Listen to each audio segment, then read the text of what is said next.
on, everybody? Thank you for tuning in to another edition of On the Road to Victory. I am your host, Jimmy Smith, and I hope you're all having yourselves a fantastic night. We are here, and I told you, look, I was going to put together some of these coordinators, but I wasn't going to do them live, but we're doing it live right here, right now.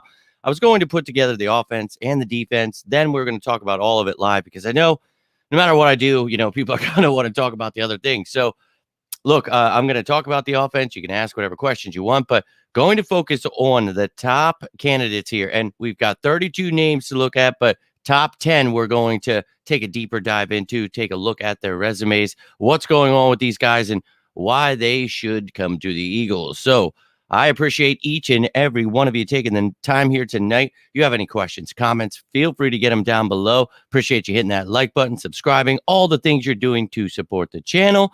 But let's jump right into this bad boy. And as I said, we had some names we went over last week, but I added some more, and we're going to go deep diving into this one. But appreciate you guys tuning in. Teresa, Hulk, hope you're all doing well out there. If you're watching this later, hope you're doing well also. But we're going to start it off, and we're going to look at these 32 candidates that I put together here. So let's take a look. And last week we talked about, head coaches, offensive coordinators, defensive coordinators, not knowing what the Eagles were going to do, but we talked about it. I think Sirianni stays, and it's the coordinators who get the chop. And unfortunately for Brian Johnson, I've mentioned it a million times, I really liked him, thought if we took the training wheels off, we would have seen a lot more, but well, it is what it is there.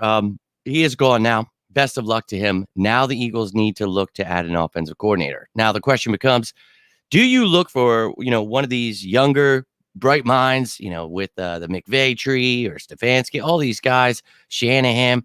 There are a lot of names out there. So, look, you could go for that, or you could go for one of these veterans, somebody that's been a former head coach. And we've heard a lot of those names thrown around as well. So, you look at this list, and, well, there's a healthy amount of both here, and you can let me know who you guys like, and they don't have to be on this list. There are plenty more names that could have gone on this list, so you can tell me if there's someone not here, someone you like here. But, I mean, there are a lot of guys, and I even had trouble making a top 10 because there were a lot of dudes that I wanted to speak on, and I know a lot of you like guys like Greg Roman and Ken Dorsey's been mentioned. I'm a fan of Clint Kubiak, Anthony Lynn. He's got ties with Sirianni. So a lot of, good names here. And, Jim Caldwell down there. You've got Josh McDaniels at the bottom because that's where I'd like him to stay. So no thank you there. But, I mean, so many names that I really have been intrigued by him.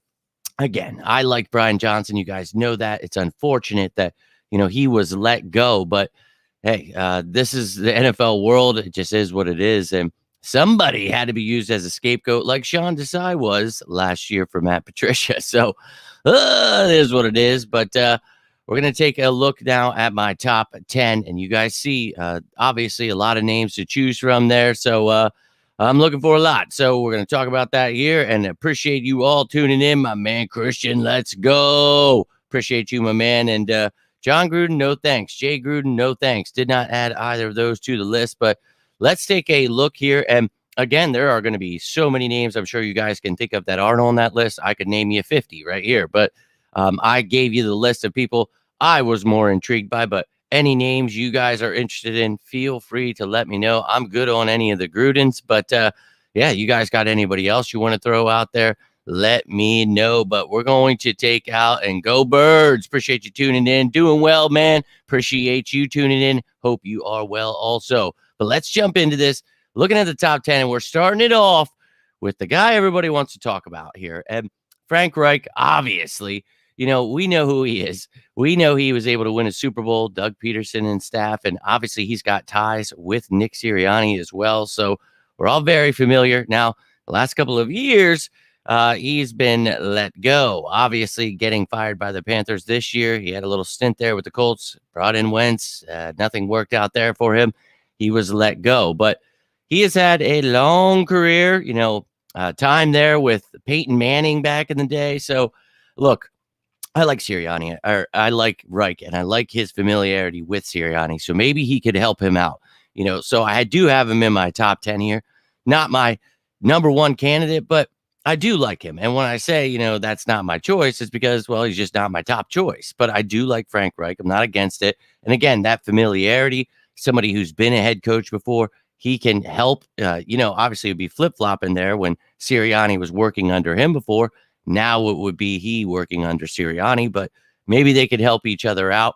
And look, I'm just looking to get the most out of our talent here. So if Frank Reich can do that, I'm all aboard that train. But honestly, I think there are better candidates out there than Frank Reich. And well, let's take a look at some of them right now.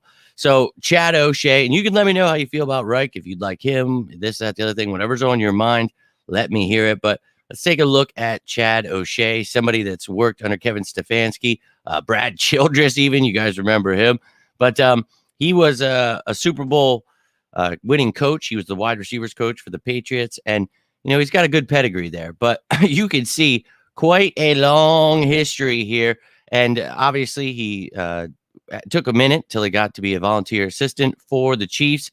And then, stuck around there for a minute, moved around, obviously, to the Vikings. And you could see the Patriots as well. So he's got some really great coaches he's been with and around. And I think, obviously, with the Browns, what he's been able to do there with all of those quarterback changes they had, all the things they had going on there, and the wide receivers, having injuries all over the place last couple of years. I think Chad O'Shea is somebody that I would definitely be intrigued by. And because of that pedigree, I would be more than happy to see what he would bring to the table. Now, up next, this is Darrell Bevell, and you guys should know who this is. Well, not necessarily know, but he's a name that has been around for sure and won that Super Bowl with the Seahawks. And he is somebody that's worked with Urban Meyer. He's actually the one when Matt Patricia got fired by the Lions as the head coach. He replaced him. But this dude, he's been around. He's worked with Favre. He's worked with Russell Wilson, Stafford. He was just working with Trevor Lawrence. And obviously, most recently, Tua Tagovailoa. So, look, I think this dude, what he is able to do and help implement into their offense. And, you don't want to just sit here and be like, oh, yeah, it's him. Like, because obviously, it's the whole staff, Mike McDaniels and crew, so great things. But this dude, he has been a head coach before. It was interim a couple of times because he did it with the Jaguars as well. But, he's been an offensive coordinator. He's won a Super Bowl doing that. So he's somebody with a great pedigree. And I think that, I would happily take on Darrell Bevell. So why not? Sign me up. Now, up next, Jared Johnson. Really like this kid. And, being part of this Texans team, he is the quarterback's coach. You see what he has been able to do there, obviously, with CJ Stroud. And he has done some work there with the Vikings, Colts, and the Niners. So, look, obviously not a very long history here or resume, but you never know. Maybe, and I wanted to throw him on here because I showed you some veteran guys there, but why not? Maybe give some young guy a chance. But at the same time, we had one of those in Brian Johnson. And I think Sirianni kind of wanted to, have his own way. And he is the head coach, so I get it. But we need to have somebody who's going to come in here and work with him and not have to just kind of like be his lackey. You know what I mean? So I think that, that might be the same thing if you get one of these young guys. But that's not stopping me from talking about him. And look, Liam Cohen, this is someone that obviously comes from the McVay tree there. He's one of his disciples. And when he showed up at Kentucky, he told Mark Stoops he had like 300 plus plays on offense that he was willing that he could use. And dude, oh man, somebody that just is creative. And, if someone had the talent that the Eagles have, I mean, anybody, oh my God, the possibilities of things you could do. You would think, it would be a lot of excitement there. But obviously, we had ourselves some struggles. But getting a guy like Cohen in here, we talk about these young guys coming from that McVay tree. You see the work he's been able to do with Will Levis. And this is a former actual quarterback from college. He was the teammate of Victor Cruz. I really can't remember where they went to school for some reason. But look, these guys, I really think that they're younger, obviously. So I don't know that you want to go down that route. But he's doing well at Kentucky. He left McVay and the Rams there, but he was able to do some pretty good things there, I thought. And as the offensive coordinator last year, I liked him. So I really think, he went back and forth there with the Rams and Kentucky, if you're looking at that there. But I think maybe Maine, whatever. But look, you can see there are some young guys. There are a couple of veterans there that I threw in the bottom five. But the top five, I think just more my flavor here. And we can go a plethora of ways with this offense. So I'm not, I'm all about that. But I think familiarity between the coaches is good. It's good to know what you're doing and understand what is wanted of you. But yeah, friendship's good. But yeah, you want people to be able to come to work and do their thing. So very excited about that. And look, I think that you could go either way with that. It's not something you have to have. A lot of people, and we'll talk about that during that DC show we've talked about. I think familiarity helps. Gannon, Steichen, and Sirianni. Yeah. And look, we talk about, it's perfectly fine. And a lot of these guys that like get hired on staffs and things, that's because of that. So there's no issue there. And people will whine about that stuff. Oh, you're hiring your buddies. Like, well, dude, that's kind of how it works. And I mean, I don't know if you've ever heard of nepotism, but that's pretty alive and well in this country. So a lot of people are going to get jobs whether they deserve it or not. But a lot of people, if they're friends and things like that. So, I mean, it just is what it is. But hey, just made a video the other day about DCs. Yes, and I'm going to make a breakdown tomorrow, though. Just like I said at the beginning of this video, I will do offense today, and tomorrow will be defense. But cannot wait.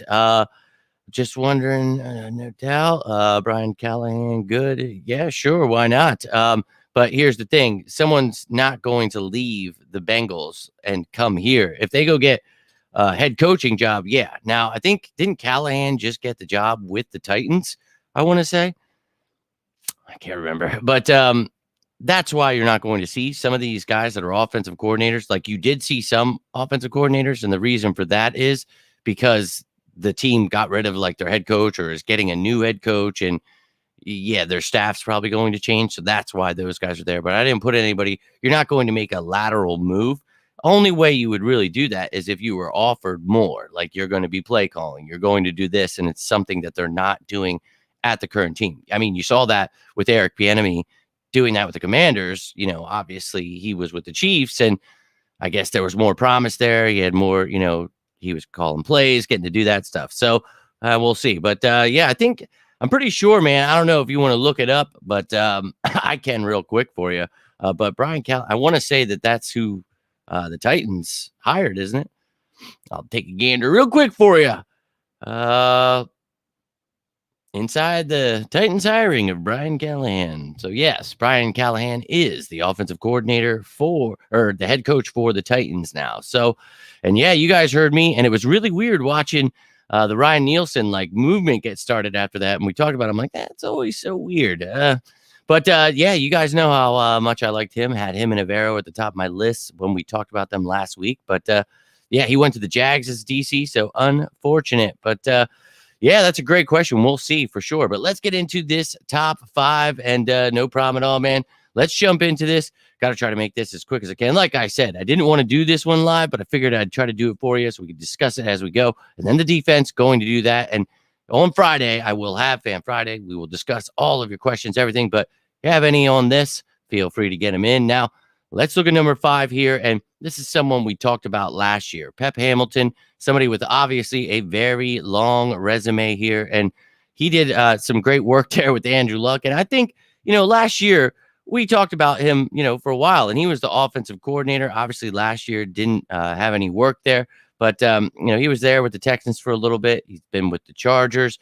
He's got some familiarity with the staff, obviously Sirianni. So last year, if you guys were tuning in, I am a fan of Pep Hamilton and what I think he would bring to this table. And, I think we're just looking for guys that are creative. Obviously, I think Brian Johnson was and could have done a lot more. And I saw things in college that I thought again, if you took the training wheels off, we could have seen more. But I think Sirianni, kind of wanted to do the same thing. And obviously, you can't do the same thing and expect, different results because, dude, the team's figured you out.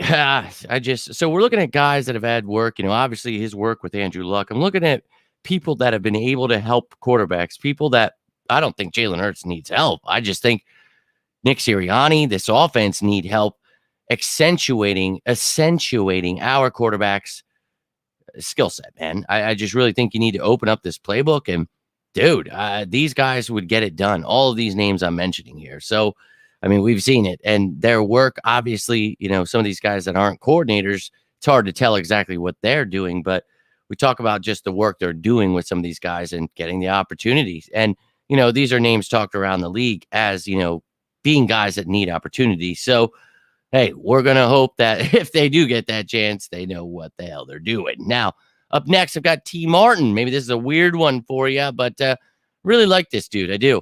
He actually was a former Eagle. If you're an old ass like me, I think back around like 2010-ish, this dude, when I was still just a young pup, he was on the practice squad, but he's somebody that obviously a long resume here. And this is a guy that I think could definitely come in here and do exactly what we're looking for. You see the things he's been able to do to help the Ravens offense there. And, working with Greg Roman, working with Todd Monken, names that have been talked about. And I like Monken, but I don't think he's going to leave as offensive coordinator to be off again. You know what I mean? Those lateral moves. Maybe he gets a head coaching opportunity. We'll see. But look at what they've been able to do with Lamar Jackson. Just, dude, those spread formations, like having the ability, to use your quarterback in running situations, spreading, the defenses out, having that advanced passing like scheme that they have, man.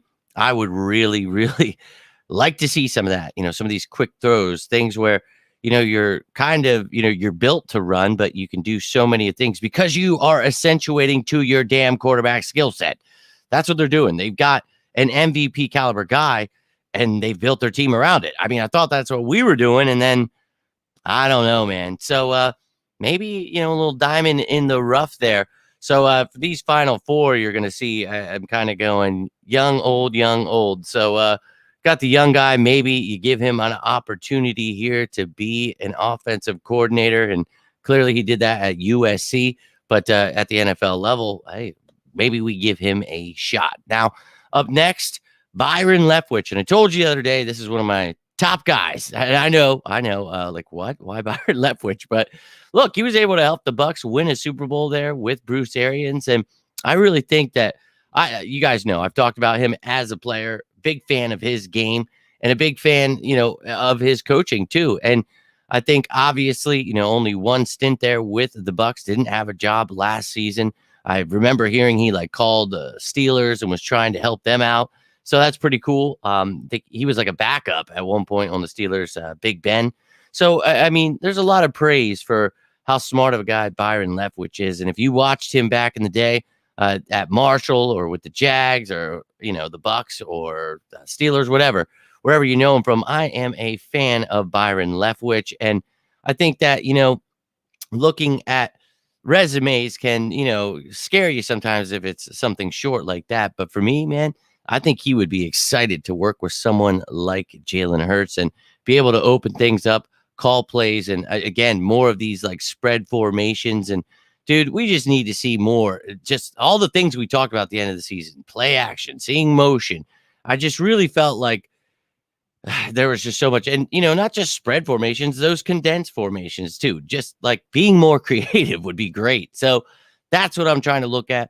Offensive minds that really could open things up for this offense. Now, at number two, maybe this one's a little bit of a surprise here, but I like this dude too. So Zach Robinson, talked about him last week, former NFL player for a few years, a practice squad guy, but hey, he knows the game, and you can see, he's been there with the Rams, with Sean McVay, I'm sure picking up a lot, but the last couple of years here, he's been the passing game coordinator and the quarterback's coach. So been doing some magic over there, working with Stafford. I'm sure has been very helpful to him. But I am very intrigued by him. And all those things I just talked about, like you saw from the Rams, all the damn motion. We talk about how much we just ran, shotgun, running out of the two wide receiver sets where, dude, we have so much talent. And yeah, maybe Olamide is not the greatest receiver in the world, but you could open things up for guys like him, guys like Goddard, with the receivers you have, doing things, having three wide receiver sets, having those formations we're talking about that just aren't shotgun RPO plays. Like, holy crap. So this dude, I think that, with the work they've done there, that would be, somebody I would be willing to take a chance on. And again, it really comes down to, are you looking for a young guy that's innovative? Are you looking for somebody that has experience doing things? And for me, at number one, Washington Commanders offensive coordinator, we got Eric Bieniemy here. And look, man, started as an assistant coach at Thomas Jefferson High School. Let's go. Former Eagles player Eric Bieniemy, former Eagles staff member. Andy Reid, former Eagles coach Andy Reid, staff member. He has been learning a lot there, man. And I think that we all know Bieniemy. It was great to see him, go to the Commanders. I thought maybe he would get an opportunity. And I think the other day they did talk about giving him an opportunity to be the head coach there. I don't know if that's the route they go with different ownership, things like that. We'll see if Eric Bieniemy, if they jump ship. I'm not sure how they're going to do things. It's not Josh Harris anymore. Or I'm sorry, it's Josh Harris now. So I don't know. It's not Dan Snyder. But look, Eric Bieniemy, this was wild putting this list together because I changed my number one like 17 times. And I just wanted to go for right now. This is just how I feel. I feel comfortable saying, okay, as much as I love those bright minds and I want to bring something new in here, how much are these guys really going to be able to come in here and do? What is Nick Sirianni going to allow them to actually do here with this offense? And I think that someone like Bieniemy, who has obviously worked with Andy Reid, he was the running backs coach there and then the offensive coordinator for, a good 5 years. And then the assistant head coach and offensive coordinator just this past season with the Commanders. So look, he's got great experience. I think he would be able to come in here, command the offense. And, something we talked about, the same thing on the defensive side of the ball. So things are going to really depend how things go. So maybe just one of these guys. So you bring in a veteran DC so he can be, that veteran head coach to the defense. And, the offense can worry about the offense. And Sirianni can lock in on the offense, game planning, and allow this new guy to be the one calling those plays, though. And, one thing people, I guess, don't understand out there in the media world is he is the head coach. He is going to game plan. He's an offensive minded, that's why he's the head coach. And we were in the Super Bowl in his second year. And, we obviously had our struggles last year, but we have seen that this team can do good things with Nick Sirianni, great things. So, look, we're going to find out what their game plan is, whether it be veterans, something like that. But hell, maybe you just take the Washington staff. You put Ron Rivera at DC and Bieniemy at offensive coordinator. I think, some veteran guys might be helpful, to this staff, because the players we've got some great young talent here. Some of them becoming, young vets, and we're going to be bringing in new talent here. We've got 8 draft picks. We got 8 the next year as well. We're going to be, signing free agents. So we need guys that are able to come in here and steer this ship the right way with Sirianni. And this is why we talk about when everyone wanted to fire Steichen and Gannon last year the year before when we went to the Super Bowl. And obviously it was before we went to the Super Bowl, they wanted to fire him. But it's like, continuity is a good thing. Having people, work together, learn together, and grow together. Now, when they're good, like Gannon and Steichen, they're going to get head coaching jobs. So, the fans didn't get their wish. The media, they didn't fire them. They were just so good that they got head coaching jobs. So they're wild. And, you saw the media and fans all year. We have to fire all the coordinators, and then they're fired. And now, what were the Eagles thinking? It's like, well, I mean, is that not what we had to endure for months upon months? People just saying it over and over, like they were like parrots or something. And it's nuts, but it's like, all right, dude, it's over. Let's talk about some new candidates, and it's like, I don't think they know what to say. They're just regurgitating, like, well, you got to fire them. It's like, well, they're gone, dude. They're gone. So it's so funny. I try, to sit here and give content that where it's like, oh, okay, like, let's talk about what we can do to get better instead of just like whining all the time. You know what I mean? So it's nuts. But and there's some good names there for sure. And we talked about people were asking about Todd Monken. Obviously, I don't think he's making a lateral move to come as offensive coordinator. Maybe if we would have had a head coach vacancy, can't talk tonight. But we talked, some people were mentioning Greg Roman, things like that. But definitely a lot of great names out there. But we'll see. We're going to, I'm sure, get a whole new staff. So we'll see. Great the offense, more weapons outside the big three. Well, you're going to have the draft and free agency as well. They will not be going away. We will have all of that information. But that is all I have for you on the offensive coordinators. Let me know who you guys like out of the offensive coordinators, or just something random you want to talk about, whatever it may be. Leave them down below in the comments. But I appreciate each and every one of you taking the time here tonight. I'll be back tomorrow. We're doing the same damn thing, but it's going to be with the defense. And it's going to be hard picking a top 10 because I like a lot of these names. And we're going to break it all down, ladies and gentlemen. So I appreciate all of you. Love each and every one of you. Think we have weapons, just don't need the scheme. Oh, we got a lot of weapons, and we're going to still draft and sign people. Do not fear. That stuff's all coming. With the press conference, they're going to talk about the game plan for the future. Packers abuser, yeah, no doubt. But you'll hear about their game plan, what they're going to do, and maybe they've already got some people in mind to hire. Maybe it's in-house and people lose their effing minds. Maybe, who knows what's going to happen here. But, we've mentioned there's guys like Patullo here. There's obviously some people that were on the staff, that were with Brian Johnson before he was offensive coordinator that could be moved up. Jason Michaels, you talk about, I don't think Stoutland would be your offensive coordinator, but there's guys on the staff that could be assistants to this, that, the other thing, where you could move responsibilities. And I think that, Marcus Brady, he's here. He obviously was an offensive coordinator with the Colts, but a lot of decisions. But if you bring in a new offensive coordinator, you're going to have more changes. So we talked about it, today. It was funny seeing some of the staff is mad that Brian Johnson got fired. It's like, yeah, the people that were with Brian Johnson that are about to follow him. So get your shit together. I don't know. But this offense, nobody wanted to do anything. Brian Johnson, sorry, brother, but you are now looking for a new job, and I hope he does find one. He deserves to. I think he has a bright mind. You guys know I was not really with the fire Brian Johnson from week one stuff, or the pretty much fire and cut trading everyone from week one stuff. So look, we're going to get through this all season, this sicko season together, and hopefully you've been tuning in, because I've already been pumping out more content than you could ever imagine. So we've got lots of stuff here with the cap, with the reserve future signings, the draft picks, anything you need to know, it is already out there. So look, ladies and gentlemen, I will be back with that. And then that stuff we talked about where this weekend, where I have, what was it? The positional needs, all those things that we talked about this, I can't even remember, this past week. Then the coaching stuff came. So it's like, obviously that takes precedence. We're going to do that stuff. Then we'll talk about the, more of the team stuff. And then do not fear, you've got free agency stuff coming your way. Oh boy, I cannot wait. We'll be breaking it all down. But until next time, I am Jimmy Smith, and this is On the Road to Victory. You all have yourselves a great night. And if you need anything, feel free to reach out. You can always comment below. But stay safe out there, ladies and gentlemen. And as always, say it with me now. Go Birds!